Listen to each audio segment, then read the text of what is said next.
How you doing, YouTube? Matt Massa Beer Reviews, back with a little bit of new brewery time. Well, technically new brewery time, but it's probably about the fourth beer I've had from these guys, all around the same period of time, and that is Cultured Collective.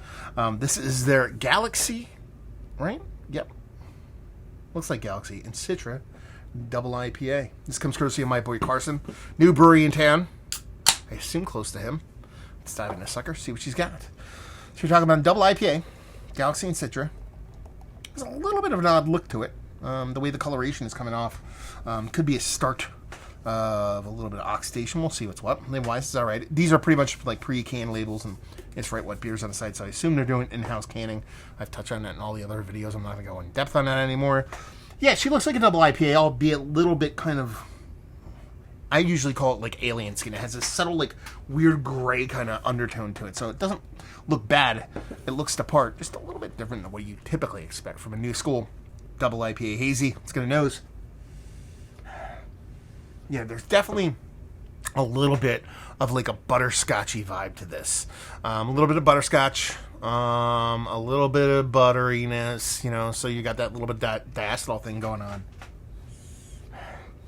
That could be a couple different reasons.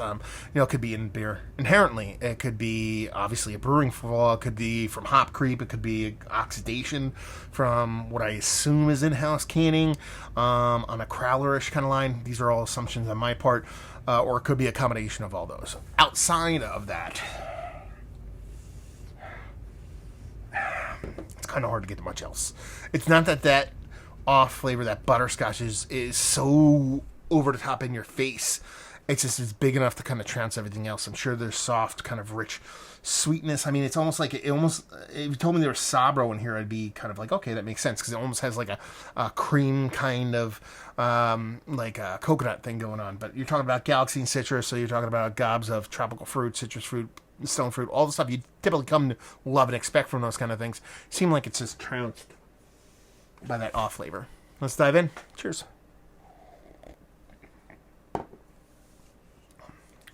Canned 5-1, just for those keeping score at home. Yeah, tastes pretty nice, honestly. You get a little bit of soft candied citrus thing. I think that's a combination of that little bit of sweet kind of butterscotch thing that's not nearly as huge in the taste, but it's actually combining with a little bit of soft kind of tropical fruit flavor to give you a little bit of like almost like a creamsicle fruit, juicy or fruity. What's that? Good God. Memories, they go quick. Juicy fruit, kind of gumminess to it. So has a little bit of bubblegum thing going on, a little bit of tropical fruit with a little bit of that butterscotch stuff that doesn't come off super butterscotchy in the taste. So it gives you this kind of confectionery, kind of sweet thing going on. Okay, mouthfeel, nothing too crazy. A bit of bittering, albeit a bit generic, but a bit of bittering rounding out the whole side of the beer. For its shape, and I use that word at my own risk, I guess you'd say. In its shape, it's not that bad. I don't think this is what the beer is fresh, and I don't think this is what the beer is intended to be. I don't know. I can't know. I don't live by the brewery. I haven't had this from tap. What I can say is I think there probably are a little bit of nefarious knocks to the beer based on a couple different factors. My whole assumption of the canning process that they're going through, new brewery in combination with travel and all those things can make this go a little bit kind of, I wouldn't say sideways, but start to veer in that direction. That being said, I did a 5.5% beer from them that was quite nice. And I think that might have been a day older can-wise. It could have been. Same day, maybe. Who knows? Regardless, that's why I think this one might be a combination of can and extra hopping. I think it's a hop creep thing, a diacetyl hop creep thing, even though it's not that old, in combination with a little bit of oxidation in the beer.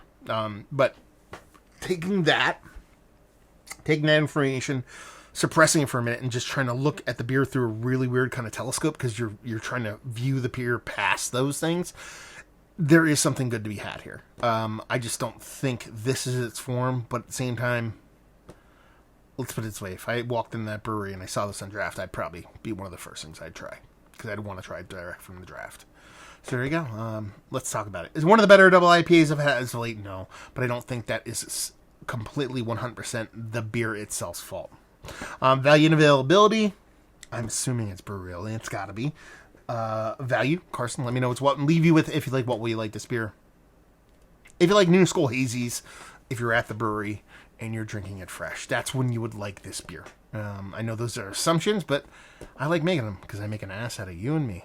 So there you go. Another review in the books. Hopefully you guys enjoyed it. Down there if you want to talk about it. Massive Beers if you want to check me out doing the social media stuff. Beer Massive. Want to check me out doing the whole podcasting thing. And hopefully you guys enjoyed the review. Hopefully enjoying a nice little hazy right now. And hopefully see you next time. Cheers.